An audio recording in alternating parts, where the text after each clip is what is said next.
I make it a point to hike as often as I possibly can, bringing my dog Lily with me, and a camelback full of water to get me through the hottest parts of the morning sun. Today, my goal was to hike above the end of the common trail that a lot of the local hikers like to frequent. I have seen the place where the normally tread trail ends, and the new one begins. The earth suddenly giving way to scrub brush and cacti, and a newly erected barbed wire fence. The fence is new, only installed in the last couple of months, after some sort of scuffle between the city parks department and some new land developer company. I think the land developers may have won, because there is a massive new sign at the end of the trail, declaring that the point beyond is private property, and that trespassers will be detained. I wasn't really deterred by the sign though.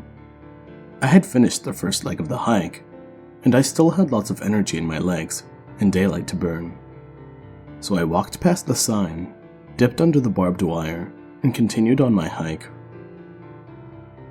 My dog follows me on longer trails like this one, barking at ground squirrels and generally doing her own thing, running ahead a few paces to sniff until I catch up, and then dashing forwards towards the next interesting doggy thing.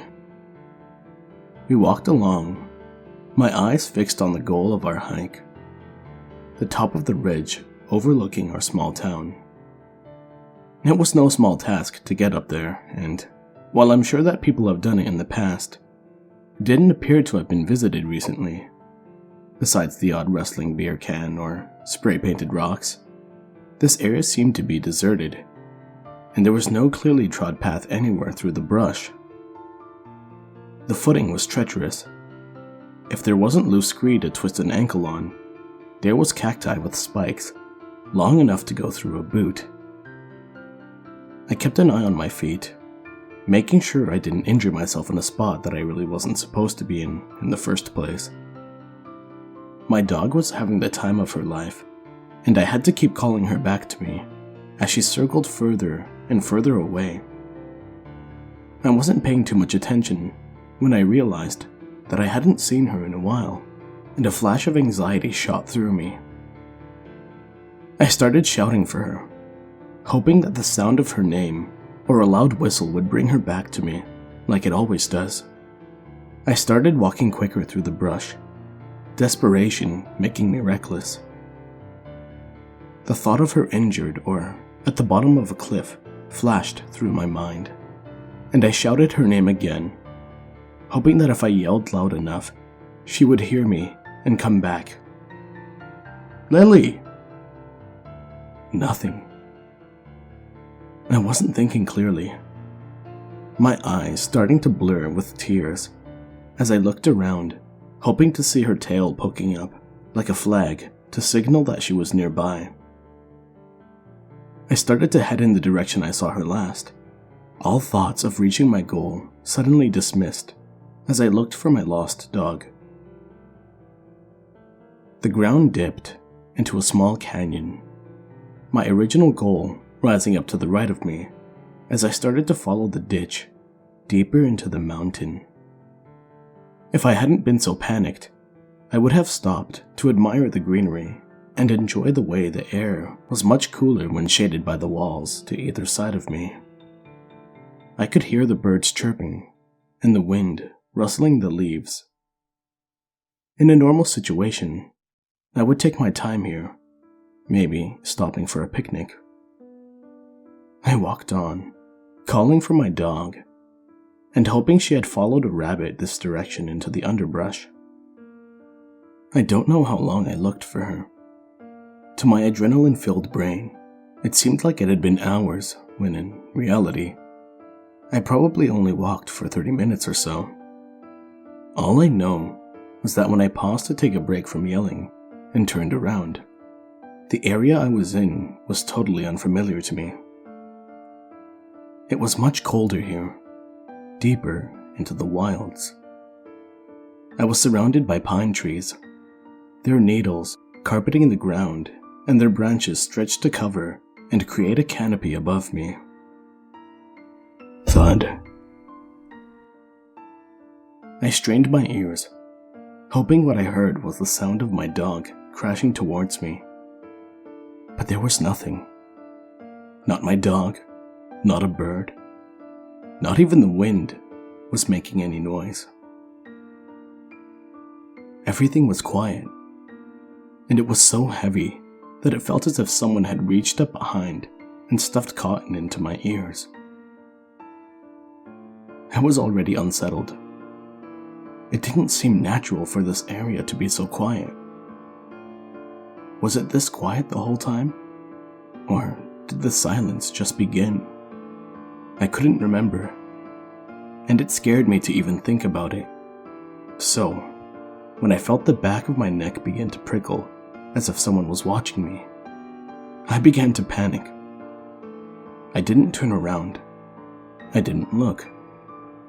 I just slowly started walking back the way I had come, hoping that the mountain lion or whatever it was that was stalking me would lose interest. Thud. I kept walking.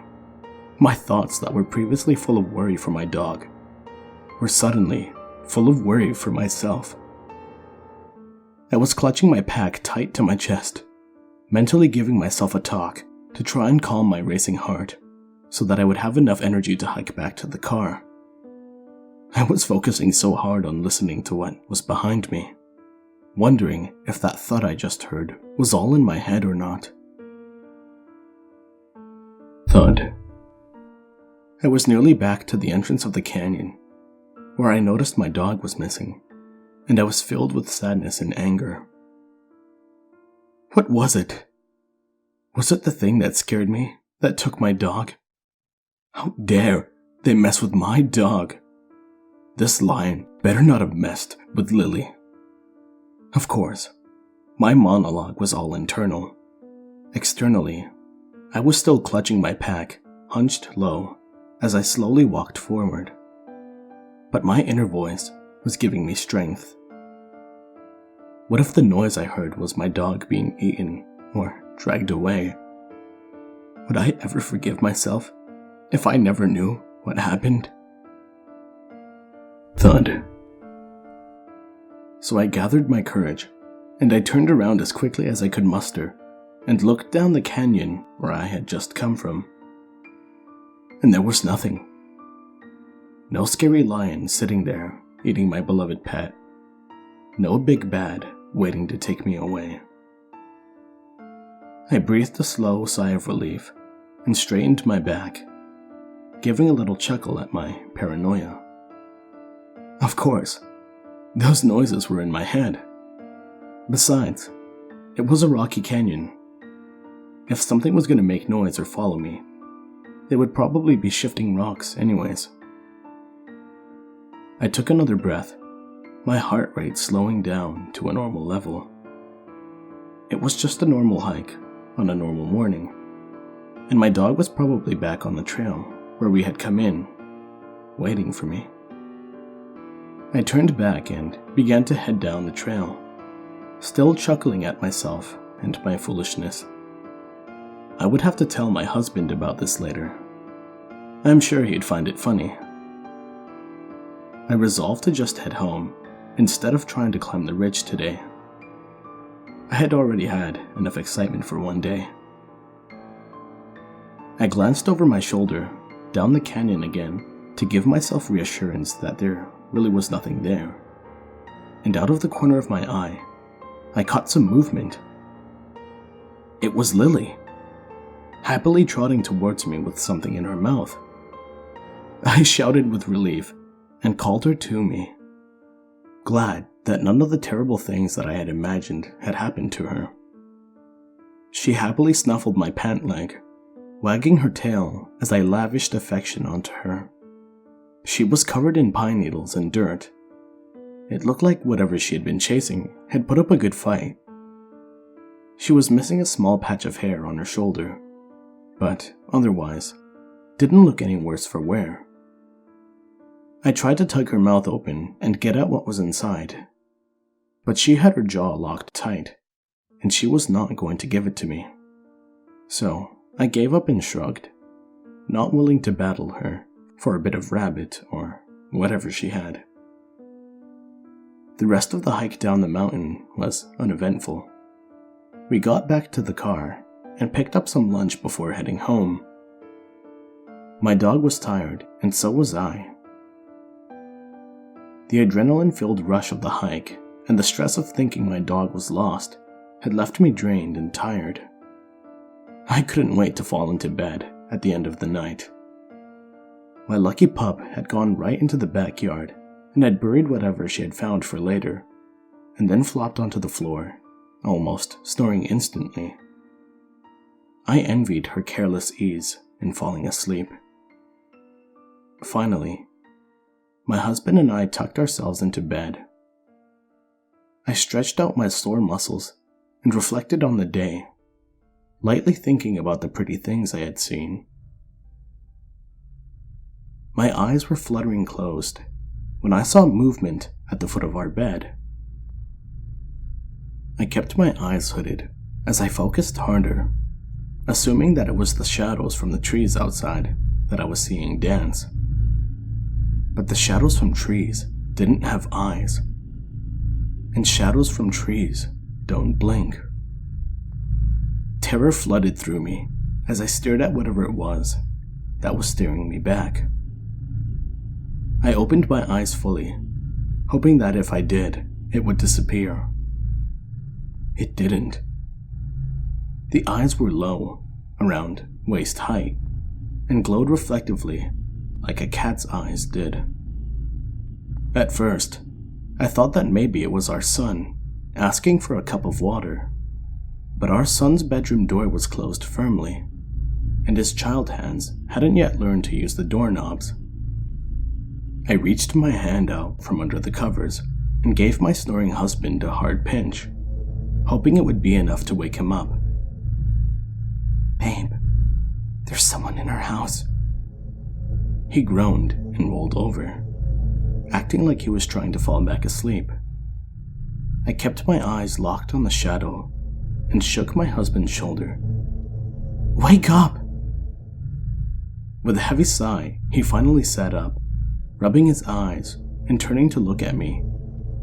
Cowering next to him, I reached a hand out and pointed at the thing that was standing at the foot of our bed. He scoffed and looked at me. "It's Lily."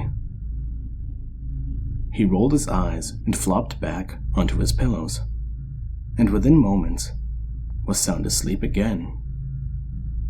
But I had my doubts. Our dog wasn't that tall, and our dog didn't stare at me like whatever this thing did. I was willing to give my husband the benefit of the doubt, though, and sat up further to see what he had seen. And he was right. It was our dog, but she was acting so strange. Her eyes stayed locked on my face, following my every movement. Her back was arched, and I guess she really was that tall, because I had no explanation for her suddenly being twice the size that I thought she was. "Lily, what the fuck? Go back to bed," I whisper shouted at her, annoyed that my fear had gotten the best of me again. I wasn't sure how she had gotten into our room. We kept our doors closed at night. Maybe one of us had forgotten to click the latch. I sighed and placed my feet on the floor, moving to get out of bed and go let her outside to do whatever she was seemingly needing to do. She must have needed to use the bathroom, I reasoned. There was no other logical explanation for her weird behavior. But as soon as my feet hit the floor, our dog turned and dashed out of the room. I could hear her nails skittering across the wooden floor down the hallway. And then I heard a soft thud, which I assumed was her jumping into her bed.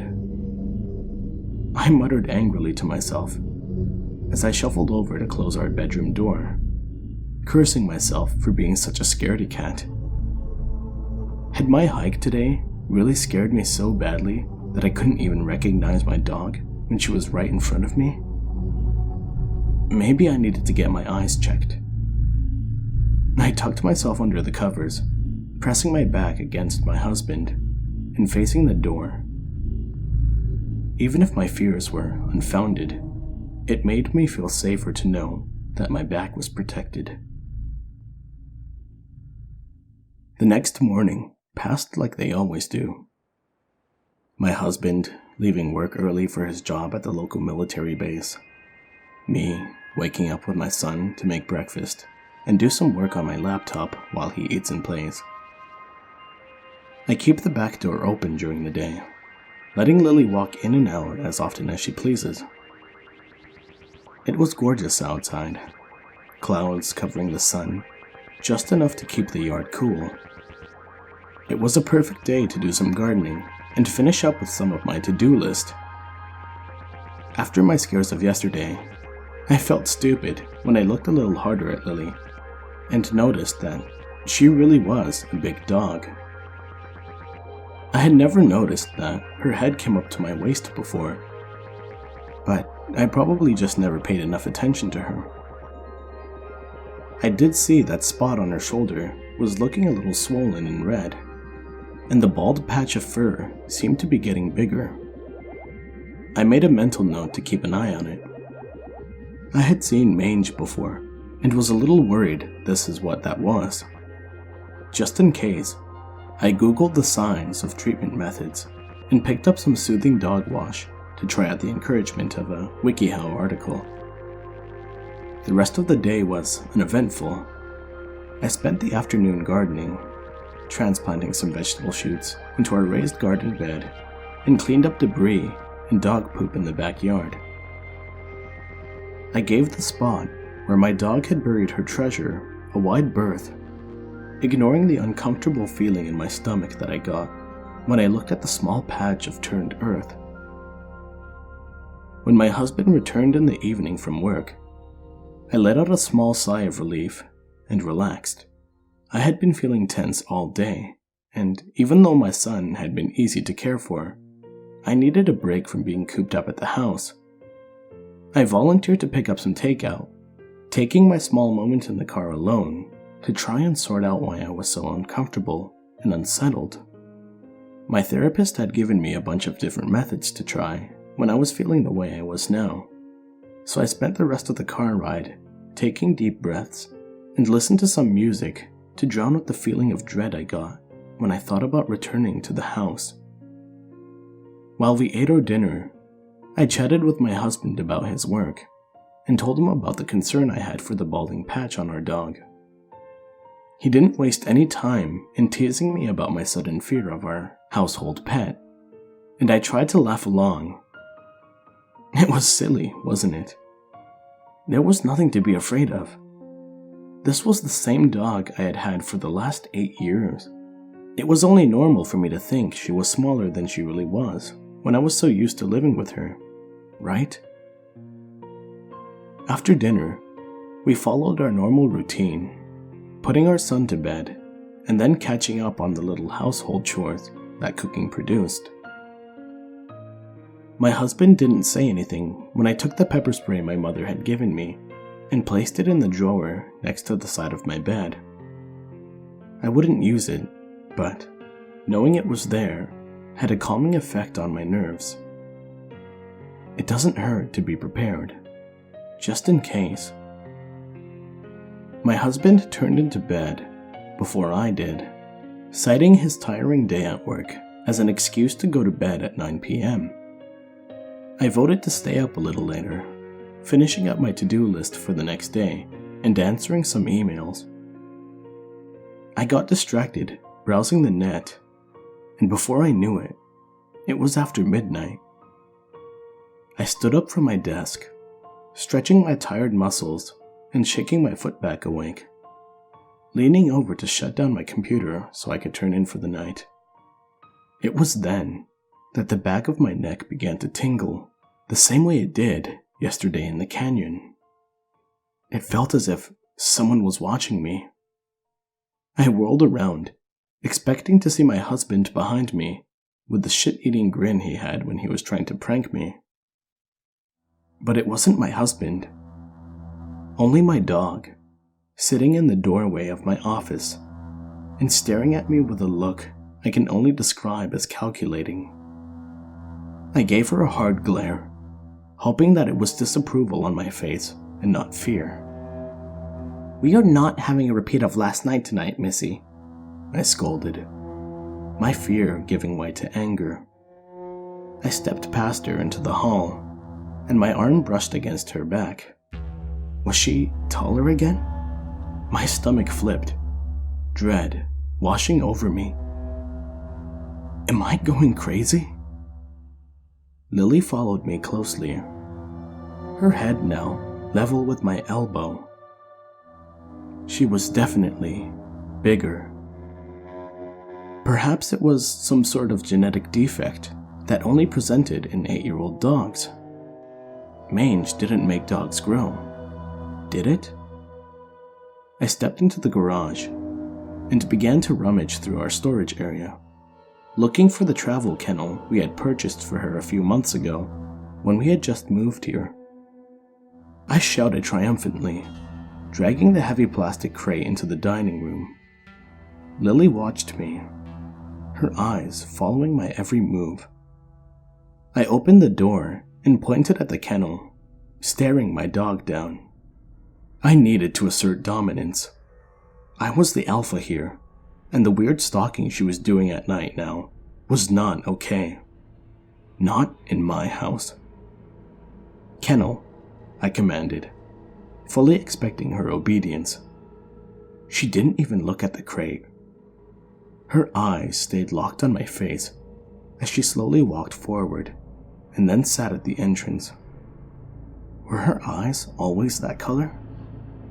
I didn't think her eyes were this light before. "Kennel!" I sternly pointed at her chest and then at the crate again. She huffed and then obeyed, walking into the kennel and laying down. It was a tight fit, much smaller than it had seemed when we purchased it at the beginning of the year. I reached down and closed the latch, glancing into the crate again to make sure everything was securely closed. Lily was pressed against the wire mesh, her eyes glued to my face. My stomach rolled and I began to sweat. I must be coming down with the stomach flu. I needed this rest tonight if I was getting sick. I prepared myself for bed, popping a melatonin to help myself sleep deeply. I was exhausted, and it was my husband's turn to wake up with the baby in the morning, so I would be allowed to sleep in an extra half hour or so. I settled in, fully expecting to close my eyes, and then open them again in the morning when my alarm went off. But when I opened my eyes again, it was still dark outside. I slowly sat up, wondering what had been loud enough to wake me from my medicated stupor. I checked my phone. It was 4 a.m., 3.5 hours before my alarm was due to ring. My husband was still asleep, a string of drool stretching from his mouth. Thud. Oh, our son must be awake and playing. That must have been what woke me up. I groggily stepped out of bed, draping my cardigan across my shoulders and shuffling out into the hall. I was half asleep still, but the feeling that something was wrong began to wake me up. Why was his door open? Did he learn to undo the child lock already? I stepped into his room, glancing over to his bed to see if he was there. A chill of fear crept its way up my spine when I saw our dog sitting next to the head of our son's bed, staring intently at him. I gasped, and Lily turned to look at me. Only, it wasn't Lily. Not anymore. Whatever this thing was didn't stand on 4 legs. It hunched over, nearly as tall as I was. Its front paws curled under as if it had been broken out. reformed into human hands. Its eyes glowed with their own ghostly white light. I let out a screech and dashed forward, my only thought to protect my son from whatever this was. The thing leaped forward, its fur brushing against my side as it dashed through the hall and into the other room. I scooped my son up, clutching him to my chest as I screamed for my husband. Thud. My son cried in my arms, confused and afraid. All I knew was that I was suddenly holding him and screaming. He hadn't seen the creature at the head of his bed, watching him. I tried to control my breathing, hiccuping sobs as I curled my body around my child and pressed my back against the wall. I could hear skittering, coming from the end of the hallway, in the direction our dog had run. I was so afraid, for myself and our family, and I was terrified that my husband had been eaten or killed in the time it had taken him to get from our bedroom into our son's. I couldn't stay in here. I had to protect my family. Shakily, I stood, my legs trembling from adrenaline. I grabbed the blanket from the bed, draping it around both of us as if it would protect us from any attack. As quickly as I could, I ran across the hall and jumped into our bed with my son, scooting back to press my back against the wall as I shouted for my husband. "What?" he called, opening the door from our master bathroom to peer at me from his perch on the toilet. I just stared at him. Our son could have been killed, and through all the commotion, my husband somehow thought this was a normal morning and was just going about his routine. It was Lily. She nearly attacked our baby. I was so angry I could hardly see, my breath coming in panting gasps. My son clutched my shirt and buried his face into my neck. His crying now turned into quiet complaints as he tried to fall back to sleep. "What is it with you and the dog? I don't know why you're suddenly so afraid of her. She has never hurt him before. Why would she now?" He spoke dismissively, unable to see the abject terror on my face without his contacts in. He hadn't seen what I saw. He didn't see that thing that was no longer our dog. I couldn't even think. Tears were flowing freely down my face as I trembled and clutched my baby tight. Thud. The sound made me jump, and I stared at the doorway, straining my ear to hear what was going on right outside our bedroom door. This wasn't normal. This wasn't okay. I didn't know what to do, and I felt so alone with my terror.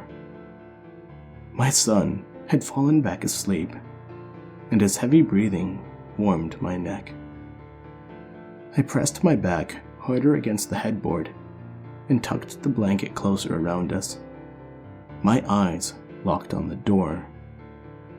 I reached into the drawer and grabbed my pepper spray. I wanted it handy in case that thing tried to come back into our room. I could hear my husband rustling around in the bathroom, moving along with his day as if everything was completely normal. The adrenaline began to fade from my system, and my eyelids grew heavy in the exhaustion that remained. It's okay to close my eyes for a moment, I reasoned. I would hear if anything opened the door, and plus, my husband is awake and right there. I fell asleep, curled tightly around my son. I didn't wake until hours later when my alarm went off and I could smell coffee brewing in the kitchen. I woke slowly, feeling well rested and calm, congratulating myself for taking that melatonin and trying to remember the last bits of the dream I was having when I woke up. I was starting to remember the premise of the dream, until I remembered everything else that had happened last night, and the feeling of my son missing from my arms starting to sink in.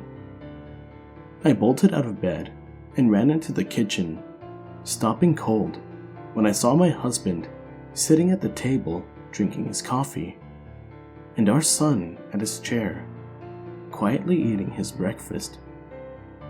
At their feet was Lily, small, fluffy, and with 4 normal legs again. Everything seemed to have gone back to normal.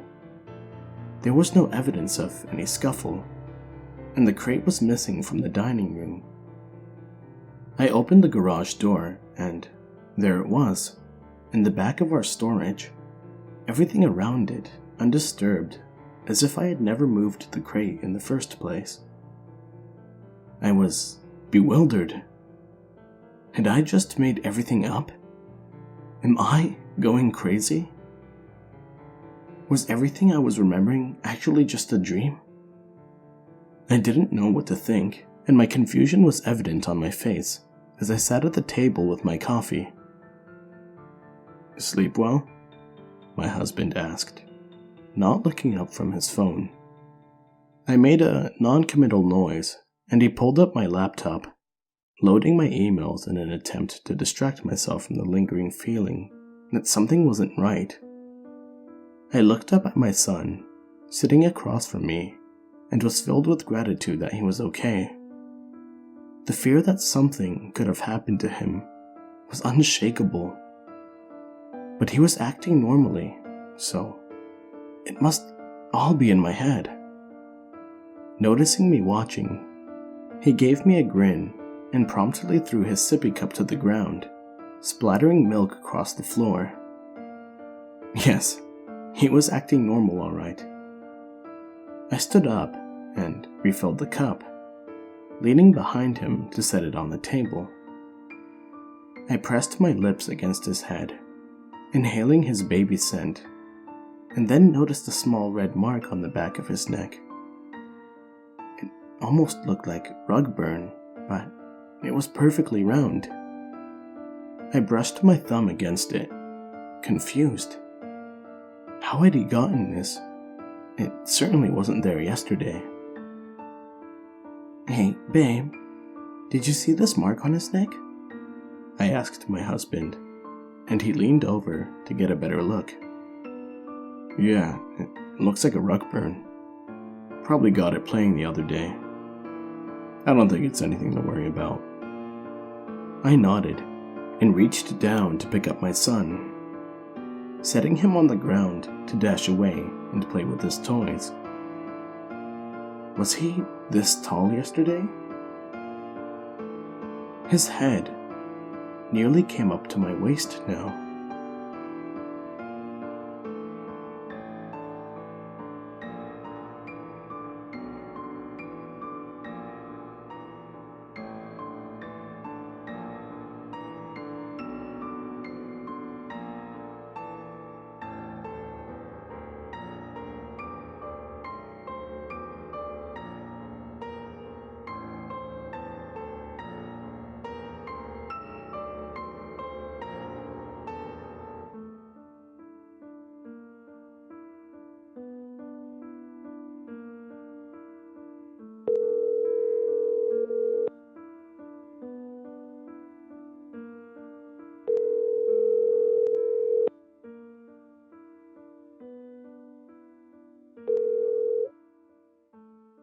Please leave your message